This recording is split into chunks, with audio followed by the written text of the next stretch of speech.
If you're struggling to understand velocity banking, let's go over a step-by-step of exactly how you can set it up. First, you need to make a budget. I list my budget in these separate categories: home expenses, credit cards, loans, miscellaneous spending, medical, and then usually I have a savings category. After you've listed out all of these expenses, you need to go through and figure out which of the expenses have to be paid directly out of your bank account, either with an ACH transfer or your debit card. I call these cash expenses, so any loans usually are cash expenses, our mortgages and car loans are usually cash expenses. Sometimes we might have another bill that can't be paid with a credit card, but most gas and water bills, things like that, can be paid with a credit card. Then we have to go through and look at the credit card statement dates. So this credit card is due on the 25th, so its statement date is probably somewhere around the 1st of the month. This credit card is due on the 28th, so its statement date may be the 3rd or the 4th of the month. So both of these cards close around the same time. This Best Buy card we won't be using because it's a store card, so I don't think she can put any extra bills on that. So once you figured out your cash expenses and where your credit card statement dates fall, then you go in and decide which bills you're going to put back on each of your cards. So since the statement dates are so close together, in this case, I would probably just take and put the first half of the bills onto credit card number 1, which would be the bank card. And I also had these subscriptions going on there, so that's card number 1. And then the rest of these expenses here on card number 2. And actually this food and gas, we would split that up, so $300 on one card for food and then $100 on one card for gas. And then the other $300 and $100 would go on to the second card. Now we know which bills are going to go on each of the credit cards, and we know the cash expenses. So now we start with the income. September 25th is their first paycheck. Get paid $3,000. Again, we knew what the cash expenses were, and I did add a little bit for savings. So the cash expenses come directly out of the paycheck as soon as you get paid. So we have the $3,000. We're going to pay $628 as soon as the paycheck comes in. This leaves $2,372 left. Now the first month of velocity can be a little bit confusing because you're probably going to have some bills due before any of those statement dates close. In this budget, we have car insurance and then some food and probably some gas. So I totaled that up to be $461. So we would subtract that before we pay the credit cards. So we already took out the $628. Now we're going to take out the $461. This leaves $1,911 to pay to the credit cards.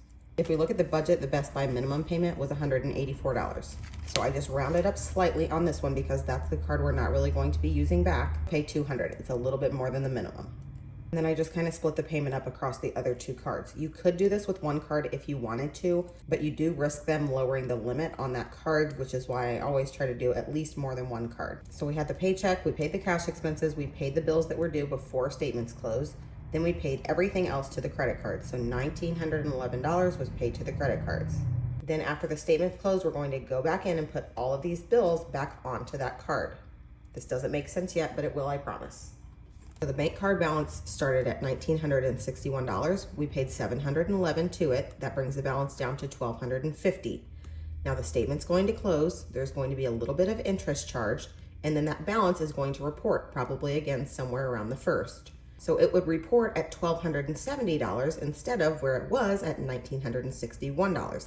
This is what helps the credit score when that balance reports lower, because that balance is going to report before we go back in and put those bills onto the card. So after the card reports the next day or days after, we can go in and put the other bills back onto that card. Now the balance again is up to $1,906, but this is just one paycheck. Now this again was the first paycheck. The Cabela's card was at $15,491. We paid $1,000 to it. Now the balance is at $14,491. Again, that statement's going to close around the 3rd or the 4th. They're going to charge some interest, probably around $260. Then this card is probably going to report around $14,751. Again, that's what helps our credit score. Now on this card, we're not spending on this card through the first paycheck. We're going to spend on this card through the second paycheck. Remember, we were putting the first half of the month's bills onto card number 1, and we were putting the second half of the month's bills onto card number 2. So we won't start using this card until after the 15th. Paycheck number 2, $3,000. We take out the $1,830 for the cash expenses. That leaves $1,170 that we can pay to the credit cards. So again, I just kind of split it up here. We did pay a little bit extra to the Best Buy card. That way that balance is actually going down. We should not be spending anything back on this card. The bank card or card number 1, we already used it for the month. So we're gonna pay the balance down $300 and we're still not spending on that card anymore. We've already done the spending for the bills and food and stuff here. Then the Cabela's card, since we are going to put these bills back onto the Cabela's card and it has a higher balance, we're gonna pay $700 to it. Second paycheck, we pay $300 to bank card number 1, so the balance goes down to $1,606. We're done spending on this card for the month. The Cabela's card, we go in and pay $700. Now that brings the balance down to $14,051, but we're still gonna go back in and put those other bills back onto the card. $1,126 goes back onto the card.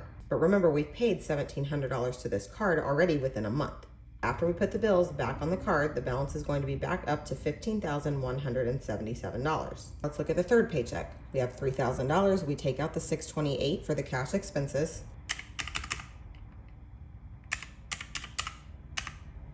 This leaves $2,372 left that we can pay to the credit cards. Now remember last time we had to pay some bills that were due before the statement date closed? That's not going to happen this time because we went in and paid some of those bills early with this card here, so that we don't have this happen again here.